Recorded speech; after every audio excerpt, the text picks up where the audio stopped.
तो hello friends, तो आज हम लोग सीखने वाले हैं डॉम subject that is dynamics of machineries. तो उसमें गवर्नर चैप्टर चालू था हमारा। गवर्नर में हम लोग पोर्टर गवर्नर के प्रॉब्लम्स देख रहे थे, है ना। तो आज प्रॉब्लम नंबर 6 देखेंगे हम लोग। तो चलो देखते हैं, पहले स्टेटमेंट देख लेते प्रॉब्लम का। डिस्क्रिप्शन में स्टेटमेंट डाला हुआ है मैंने, आप लोग स्टेटमेंट पहले पढ़ लेना। यहाँ पे भी हम लोग स्टेटमेंट पढ़ेंगे। देखो क्या बोल रहा है। A loaded porter governor has 4 links 250 mm long, 2 revolving masses each of 3 kg and a central dead weight of mass 20 kg। तो देखो मास ऑफ बॉल कितना दिया है, मास ऑफ बॉल कितना दिया है 3 kg, स्मॉल एम की वैल्यू 3 kg दिया है। कैपिटल एम देखो मास ऑफ स्लीव कितना दिया है, ये दिया है 20 kg। और क्या बोला है, आर्म लेंथ, आर्म का लेंथ कितना है 250 mm। ऑल आर्म का लेंथ 250 mm, मतलब दोनों भी length arm length of arms कितना है 250। इधर भी 250 रहेगा। डायग्राम में आर्म का लेंथ 250 आएगा, राइट। और देखो और क्या दिया है, all the links are attached to respective sleeve at radius of distance 40 mm from the axis of rotation. मतलब लोअर आर्म और अपर आर्म दोनों के दोनों कहां पे कनेक्टेड है, स्लीव पे कनेक्टेड है। एक्सिस पे कोई भी कनेक्टेड है क्या, नहीं है, दोनों के दोनों स्लीव पे कनेक्टेड है। और स्लीव पे कितने डिस्टेंस पे कनेक्टेड है, एक्सिस से 40 mm पे स्लीव पे कनेक्टेड है। नीचे वाला आर्म भी और ऊपर वाला आर्म भी, है ना, दोनों भी क्या है स्लीव पे कनेक्टेड है। और जो हमारा एक्सिस ऑफ रोटेशन है उससे 40 mm पे है, नीचे भी और ऊपर भी, राइट। आगे बढ़ते थे। Masses revolve at radius of 150 mm at minimum speed and at radius of 200 mm at maximum speed. मतलब n1 n2 की वैल्यू दिया है, रेडियस r1 है ना, मिनिमम स्पीड पे रेडियस r1 कितना है 150 mm और मैक्सिमम स्पीड पे रेडियस r2 कितना है 200 mm, है ना। हमको पता है जो मिनिमम होता है वो r1 होता है रेडियस, और जो मैक्सिमम होता है वो r2 होता है। दोनों रेडियस दे दिया हम लोग को। और क्या बोल रहा है, determine the range of speed. Simple R निकालना है हम लोग को, है ना। आर मतलब क्या होता है n2 - n1, मतलब n1 n2 निकालना है। दोनों कंडीशन पता है। पहले नीट लेवल डायग्राम बना लो अच्छे से, है ना। अब देखो, अब जब दोनों भी लिंक्स जो होते हैं वो जब कैसे होते हैं, स्लीव पे कनेक्टेड रहते हैं, है ना। जब क्या हो गया, लोअर आर्म और अपर आर्म दोनों भी क्या है स्लीव पे कनेक्टेड है। तो अब यहाँ पे H1 H2 निकालने के लिए हम लोग को क्या करना पड़ेगा, थोड़ा सा चेंज करना पड़ता है ना। तो देखो H की वैल्यू जो है, H की वैल्यू निकालने के लिए थोड़ा सा चेंज करना पड़ता है। क्या चेंज करना पड़ता है मैं आपको बताता हूँ। देखो अब हम लोग क्या करते हैं, H1 H2 जब भी निकालते तो क्या होता है, जहां पे भी ये जो अपर आर्म है हमारा जहां पे कनेक्टेड है, अब यहाँ पे कनेक्टेड है, तो यहां से इतना डिस्टेंस ये जो होता है ना AF, है ना, ये हमारा H1 हो जाता है डायरेक्टली, है ना। लेकिन ये कब होता है, जब ये डायरेक्टली एक्सिस को कनेक्टेड रहे, है ना। अभी तक जितने भी 5 प्रॉब्लम देखे हम लोगों ने, वहां पे क्या था, upper arm always is connected with the axis, है ना। स्लीव पे कभी आया था क्या, नहीं आया था, है ना। देखो जब भी अपर आर्म स्लीव पे कनेक्ट होगा, तो स्लीव पे कनेक्ट होगा तो जो H है, हाइट है, उसकी वैल्यू थोड़ी सी चेंज होगी। क्या करना पड़ेगा आपको, देखो ये जो हमारा स्लीव पे कनेक्ट हो गया आर्म, इसको बताने का, फिर यहां से डॉटेड लाइन आपको ऊपर लेके जाना। और ये जो एक्सिस ऑफ रोटेशन है हमारा सेंटर एक्सिस है, और ये डॉटेड लाइन जहां पे इंटरसेक्ट होगी वहां तक रहेगा H, है ना। H की वैल्यू कितनी रहेगी, ये ऊपर से यहां तक, है ना। इसको देखो मैंने एक्सटेंड किया आर्म लेंथ को, और एक्सिस से जहां पे कनेक्ट हो रही है वहां से यहां तक, ये सेंटर तक, ये H1 होगा। और H2 के लिए भी सेम, ये जो आर्म लेंथ है इसको एक्सटेंड करना है आपको, एक्सिस से जहां पे कनेक्ट होगा वहां से यहां तक ये H2 रहेगा, है ना। ये बात पक्का याद रख लो, जब भी अपर आर्म आपका स्लीव से कनेक्ट हो गया मतलब H1 H2 आपको थोड़ा सा चेंज होने वाला है, ये समझ लो, है ना। क्या करना है, इसको एक्सटेंड करना है आर्म लेंथ को, एक्सिस पे जहां पे कनेक्ट हो रहा है वहां से यहां तक H1 बताना है, और सेम वे H2 भी वैसे ही बताना है ना। अब H1 H2 निकालने के लिए देखो प्रीवियस प्रॉब्लम्स में हम लोग क्या करते थे, H1 H2 अपर आर्म में क्या करते थे, सिंपल ट्राइंगल ले लेते थे, पाइथागोरस थ्योरम यूज करते थे। हम लोग को डायरेक्टली आर्म लेंथ तो पता है ना, और डायरेक्टली हम लोग को मिल जाता था H1, कोई ज्यादा प्रॉब्लम नहीं आती थी। लेकिन अब यहाँ पे क्या है, यहाँ पे B से लेके ये वाले पॉइंट को कुछ नाम दे देना पड़ेगा हम लोग को। कहां तक आ गए हम लोग, G तक आ गए ना, यहाँ पे H पॉइंट नाम दे देंगे हम लोग ऊपर वाला, ओके। अब देखो ये ट्राइंगल कौन सा लेना पड़ेगा, BHC लेना पड़ेगा हम लोग, है ना। H1 के लिए क्या करना पड़ेगा, H1 मतलब क्या है, यहाँ पे HC है, HC, है ना। और BH की वैल्यू पता है कि हम लोग को नहीं पता है। हम लोग को सिर्फ आर्म लेंथ जो है हमारा AB तक है ना, AB आर्म लेंथ है 250, AB हम लोग को पता है। A से H तक कितना है हमको पता है क्या, नहीं पता है ना। तो हम लोग को BH की वैल्यू पता है क्या, नहीं पता, है ना। हम लोग को BC की वैल्यू पता है, BC तो वही रहेगा R1, है ना 150, BC चेंज नहीं होगा। लेकिन हमको AB पता है, BH पता है क्या, BH की वैल्यू हमको नहीं पता है। इसके लिए हम लोग यहाँ पे पाइथागोरस थ्योरम नहीं यूज कर सकते, है ना। तो फिर क्या करेंगे, फिर हम लोग को क्या करना पड़ेगा, देखो इन ट्रायंगल, इसको कैपिटल में नाम देता हूं मैं कि ये एच में कंफ्यूजन ना हो जाए ना, कैपिटल में नाम देता हूं। देखो BHC, ये वाला जो ट्रायंगल है BHC, देखो अब ये देखो, ये जो लाइन है इसका वर्टिकल से एंगल यहाँ पे अल्फा है। अगर यही लाइन को मैं एक्सटेंड करूंगा तो कहां तक भी, अब कोई भी एक इंक्लाइन लाइन रहती है ना, तो वर्टिकल से इसका यहाँ पे जितना एंगल है वो एंगल सेम रहेगा हमेशा, कभी भी हम लोग वर्टिकल लाइन निकालेंगे तो, बराबर। तो यही केस है यहाँ पे, देखो यहाँ पे अल्फा 1 है तो यही लाइन आगे बढ़ रही है, तो एक्सिस से इसका एंगल भी कितना रहेगा, ये एंगल भी अल्फा 1 ही रहेगा, राइट। ये एंगल भी कितना रहेगा, अल्फा 1 ही रहेगा। तो अब हम लोग को क्या करना है, हम लोग को अल्फा 1 की वैल्यू निकालना है ना। ये वाले ट्रायंगल से अल्फा 1 की वैल्यू निकालना है। फिर BHC ट्रायंगल में अल्फा 1 को यूज करके, BC को यूज करके HC निकालना है, दैट इज H1 निकालना है ना। वही हम लोग करेंगे, है ना। अब देखो, अब मैं करता हूं तो आपको अच्छे से समझ में आएगा। सब में पहले क्या करना है, सब में पहले अपने को एंगल अल्फा 1 निकालना है। तो अल्फा 1 निकालने के लिए क्या करेंगे, हम लोग छोटा वाला ट्रायंगल यूज करेंगे। कौन सा वाला, ABF, है ना। कौन सा वाला ट्रायंगल, ABF यूज करेंगे, है ना।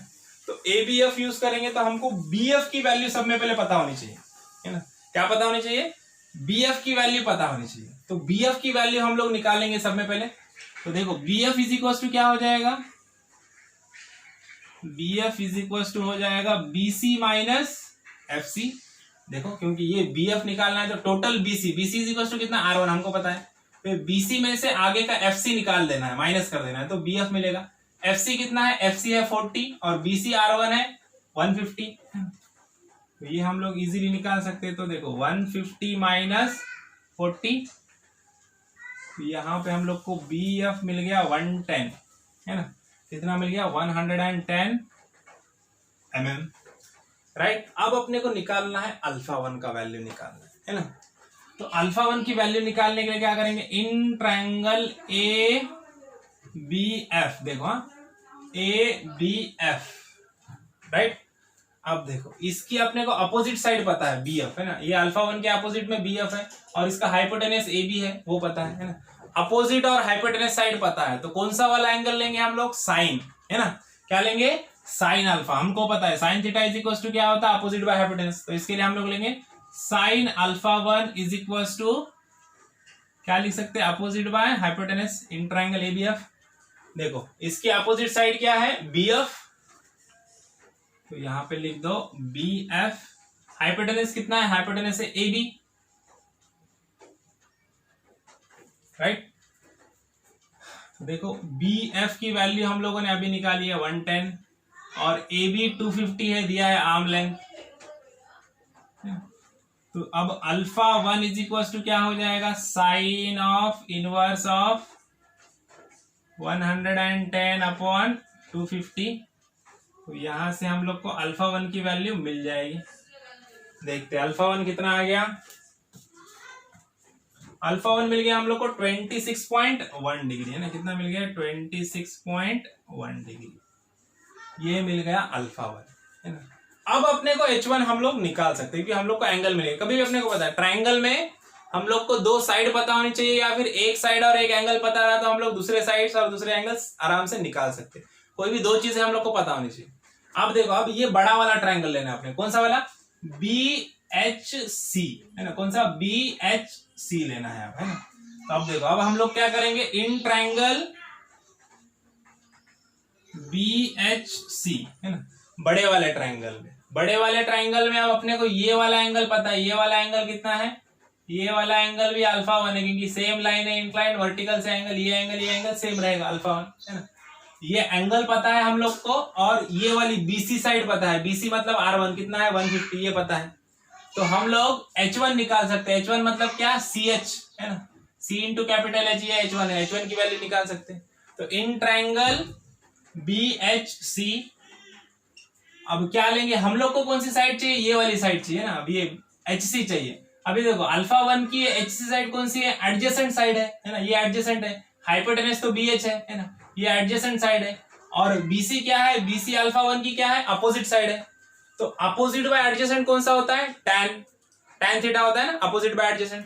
तो यहाँ पे हम लोग वही यूज करेंगे, tan of alpha 1 is equal to opposite by adjacent, तो इसका अल्फा वन का भी बीएससी में अपोजिट क्या है, बीसी, और एडजेसेंट साइड क्या है, एडजेसेंट साइड है एचसी, दैट इज H1। तो देखो बीसी, बीसी मतलब कितना है, R1 कितनी वैल्यू है, 150, राइट। और ये HC मतलब ही क्या है, H1 है, जो हम लोग को निकालना है H1, है ना। और अल्फा वन की वैल्यू भी हमको पता है, अभी निकाल लिया हम लोगों ने ना।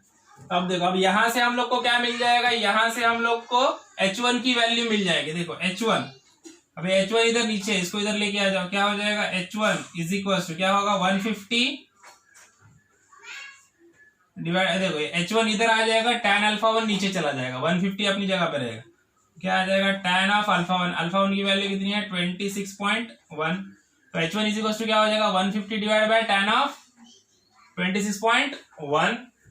तो देखो यहाँ पे H1 की वैल्यू हम लोग को मिल जाएगी, H1 की वैल्यू कितनी मिल गई, 306 mm, कितना मिल गया, 306 mm, इसको मीटर में करेंगे तो 0.306 मीटर, है ना। तो यहाँ पे लिख देते हैं हम लोग इसको, देखो H1 इज इक्वल टू कितना आ गया, 306 mm। ओके, H1 मिल गया, अल्फा वन मिल गया हम लोग को। अब देखो अब क्या करना है मैं बताता हूं।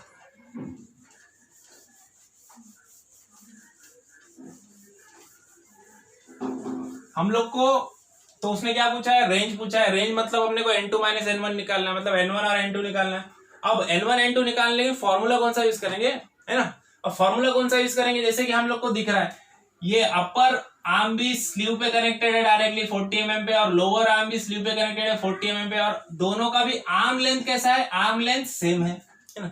जब आर्म लेंथ सेम रहेगा और दोनों भी सेम डिस्टेंस पे स्लीव से कनेक्टेड है, तो ये बीटा वन और अल्फा वन, ये जो दो एंगल है, ये दोनों एंगल कैसे रहेंगे, सेम रहेंगे। दोनों एंगल क्या रहेंगे, सेम रहेंगे। देखो दोनों एंगल सेम रहेंगे मतलब क्यू की वैल्यू क्या आएगी, 1 आएगी। देखो क्यू की वैल्यू 1 कब आती है, या फिर अल्फा वन और बीटा वन की वैल्यू, अल्फा और बीटा की वैल्यू सेम कब होती है। एक कंडीशन है पहली कि दोनों भी जो आर्म है, अपर आर्म और लोअर आर्म दोनों भी क्या रहेंगे, डायरेक्टली एक्सिस पे कनेक्टेड रहेंगे और आर्म का लेंथ सेम रहेगा। पहली कंडीशन क्या रहती है, आर्म लेंथ सेम होनी चाहिए, है ना। मतलब ये 250 तो ये भी 250 होना चाहिए, ये 300 तो ये भी 300 होना चाहिए, है ना। पहली कंडीशन क्या है, आर्म लेंथ सेम होनी चाहिए। और दूसरी कंडीशन क्या है, दूसरी कंडीशन ये है कि दोनों भी जो लोअर आर्म और अपर आर्म दोनों भी एक तो एक्सिस पे कनेक्टेड होने चाहिए, या फिर अगर स्लीव पे कनेक्टेड है दोनों भी स्लीव पे कनेक्टेड है, तो दोनों का डिस्टेंस भी जो है वो कितना होना चाहिए, सेम होना चाहिए एक्सिस से। एक्सिस से इसका डिस्टेंस 40 है तो इसका भी 40 होना चाहिए ना। जनरली सेम ही होता है, जब स्लीव पे दोनों भी स्लीव पे है मतलब दोनों का डिस्टेंस सेम रहता है ना। दोनों भी स्लीव पे होना चाहिए, या फिर दोनों भी कनेक्टेड कहां पे होना चाहिए, एक्सिस पे होना चाहिए। और आर्म लेंथ कैसी होनी चाहिए, सेम होनी चाहिए। तो अपने कंडीशन में क्या है, देखो आर्म लेंथ सेम है 250 और दोनों भी स्लीव पे कनेक्टेड है। अपर लेंथ भी स्लीव पे, अपर आर्म भी स्लीव पे कनेक्टेड है, और लोअर आर्म भी स्लीव पे कनेक्टेड है, और स्लीव पे जो डिस्टेंस है 40, यहाँ पे भी 40 है ना। तो इसका मतलब क्या है, अल्फा और बीटा की वैल्यू सेम है ना। तो देखो यहाँ पे हम लोग लिख सकते हैं, क्या लिख सकते हैं, alpha one is equal to beta one, that is equal to Q is equal to 1।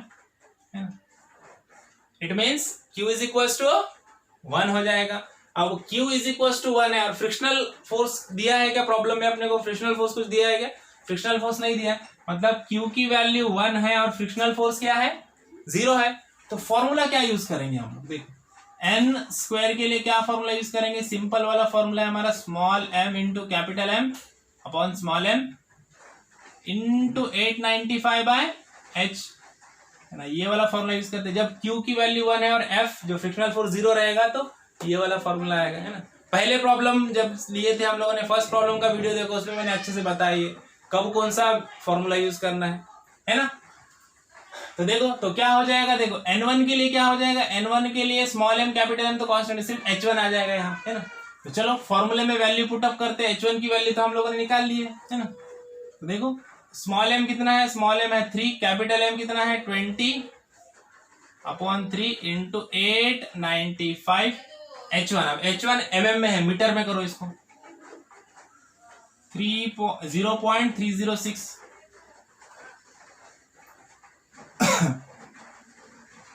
देखो n1 स्क्वायर की वैल्यू मिल जाएगी यहां से हम लोग को n1 स्क्वायर का वैल्यू मिल गया हम लोग को 22,424 तो इसका रूट ले लो तो n1 की वैल्यू मिल जाएगी। n1 मिल गया 150 आरपीएम। कितना मिल गया? 150 आरपीएम। ये मिल गया n1, है ना। तो देखो कैसे निकाले हम लोगों ने, समझ में आया ना। पहले अल्फा निकाले, फिर h1 निकाले, है ना। तो अब सेम प्रोसीजर करना है सेकंड कंडीशन के लिए, है ना। अब n2 के लिए देखो, यहाँ पे n2 के लिए क्या फॉर्मूला हो जाएगा? अगर ये n2 स्क्वायर होगा तो यहाँ पे क्या आएगा? सिर्फ h2 आएगा, है ना। तो अब h2 हमको निकालना पड़ेगा। तो अब h2 क्या है? यहाँ पे भी h2 इलांगेटेड है, ये ऊपर तक चला गया h2, है ना। तो ये जो g पॉइंट है यहाँ पे, है ना। तो यहाँ पे भी क्या आएगा? ये कैपिटल H पॉइंट आ गया, है ना। तो अब ये HC ये निकालना है, तो सेम प्रोसीजर करना। क्या करना है? Same procedure. लेकिन यहाँ पे जो BF की वैल्यू थी वही वैल्यू यहाँ पे BF की रहेगी क्या? नहीं रहेगी। क्यों? क्योंकि जो R1 है वो अलग था, R1 150 था, R2 कितना है? R2 200 है ना। प्रोसीजर वही करना है, वैल्यू सिर्फ थोड़ा सा चेंज होगा। तो चलो करते हैं वापस से। सबसे पहले क्या करना है हम लोग को? क्या किया था हम लोगों ने सबसे पहले? कौन सा वाला ट्राइंगल निकाल, किसकी वैल्यू निकाली थी? BF की, है ना। ये वैल्यू निकालना है BF। BF कैसे मिलेगी? BC में से FC को माइनस कर दो, है ना। चलो BF is equal to BC minus FC। अब BC मतलब क्या है? यहाँ पे BC मतलब R2 की वैल्यू कितनी है? 200 माइनस 40 कितना आ जाएगा? 160 mm। तो BF की वैल्यू मिल गई 160 mm, राइट। देखो BF की वैल्यू मिल गई, तो अब अल्फा 2 निकालना है। कौन सा वाला ट्राइंगल लेंगे? BAF। In triangle BAF। अब देखो ट्राइंगल BAF में अल्फा 2 निकालना है हम लोग को। ये पता है BF और AB पता है ना। तो अपोजिट और हाइपोटेनस पता है, तो क्या लेंगे? साइन थीटा, है ना। तो क्या आ जाएगा? Sine of alpha 2 is equal to opposite by hypotenuse. तो इसका अपोजिट है BF और हाइपोटेनस क्या है? हाइपोटेनस है AB। देखो BF की वैल्यू कितनी आ गई? 160 और हाइपोटेनस कितना है? 250, बराबर। तो देखो अल्फा 2 की वैल्यू यहां से मिल जाएगा। अल्फा 2 इज इक्वल टू क्या हो जाएगा? Sine of inverse 160 by 250। Alpha 2 का वैल्यू कितना आ गया? 39.8 डिग्री, है ना। अल्फा 2 का वैल्यू मिल गया हम लोग को 39.8 डिग्री। ये मिल गया अल्फा 2, राइट। देखो अब ये अल्फा 2 और यहाँ का जो एंगल है अल्फा 2, ये क्या रहेगा? सेम, है ना। अब वापस क्या करेंगे? कौन सा ट्राइंगल लेंगे? BHC। अब ट्राइंगल BHC में, है ना, यहाँ पे लिख देंगे, क्या लिख देंगे? इन ट्राइंगल, ऊपर ले लेते हैं हम लोग, है ना, इसको मिटा देते हैं। ये तो हो गया, अपने को समझ में आ गया ना। ये यहाँ पे लिखते हैं प्रॉपरली। कौन सा वाला ट्राइंगल लेंगे? इन ट्राइंगल BHC, है ना। ये बड़ा वाला ट्राइंगल BH और C, क्योंकि अपने को ये निकालना है HC H2, है ना। तो BHC में अब ये अल्फा 2 हम लोग को पता है, अल्फा 2 की वैल्यू सेम है, अल्फा 2 हमको पता है। तो क्या इसके अपोजिट की साइड कौन सी है? BC, है ना। बड़ा वाला ट्राइंगल देखो, BC हमको पता है ना। अब BH पता है क्या? हमको नहीं पता है। सिर्फ AB तक का डिस्टेंस पता है 250 है, लेकिन BH हमको नहीं पता है ना। BH हमको पता है क्या? नहीं पता है। हम लोग को ये एंगल अल्फा 2 पता है और ये डिस्टेंस BC पता है, और हमको निकालना क्या है? हमको निकालना है HC, है ना। तो अभी अल्फा 2 का HC क्या है? ये एडजेसेंट साइड है, और BC क्या है? अल्फा 2 का अपोजिट है। तो अपोजिट बाय एडजेसेंट क्या होता है? tan थीटा, है ना।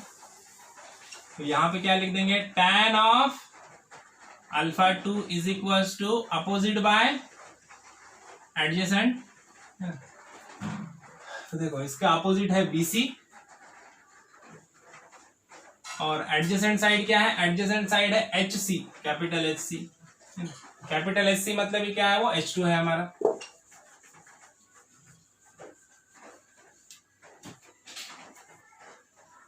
देखो यहाँ पे हम लोग लिख देंगे BC। BC की वैल्यू कितनी है? BC मतलब यहाँ पे क्या है? R2 कितना है? 200। और HC मतलब क्या है? H2, है ना। अब H2 को इधर लेके आ जाओ, क्या हो जाएगा H2 tan of alpha 2 is equal to 200 है ना। तो H2 इज इक्वल टू क्या हो जाएगा, H2 इज इक्वल टू हो जाएगा हमारा,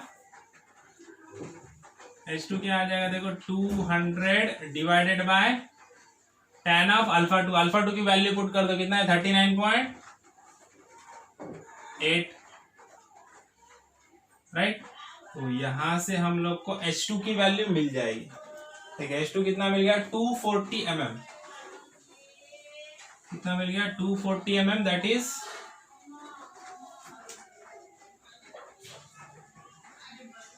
इसको मीटर में कर देंगे तो 0.24 मीटर हो जाएगा, है ना। H2 मिल गया, देखो H2 मिल गया तो अब क्या करना है, डायरेक्टली फॉर्मूले में वैल्यू पुट करना है, 2 मिनट का काम है, आंसर आ जाएगा सीधा सीधा, है ना। देखो N2 स्क्वायर का फॉर्मूला भी हम लोगों ने लिख के रखा है। स्मॉल m की वैल्यू कितनी है, small m 3 kg, capital M 20 × 3 895 divide by H2 240 mm है, इधर ऑलवेज पुट करना है मीटर में क्योंकि ये केजी में होता है डिस्टेंस, है ना। तो कितना आ जाएगा 0.240 है ना, ये 0 लिखो या मत लिखो कोई फर्क नहीं पड़ेगा, 0.24। इसको सॉल्व कर दो तो यहां से हम लोग को क्या मिलेगा, N2 स्क्वायर का वैल्यू मिल जाएगा। देखते हैं N2 स्क्वायर का वैल्यू कितना आ गया, N2 स्क्वायर का वैल्यू आ गया 28,590। इसका रूट ले लो तो यहाँ पे N2 का वैल्यू मिल जाएगा,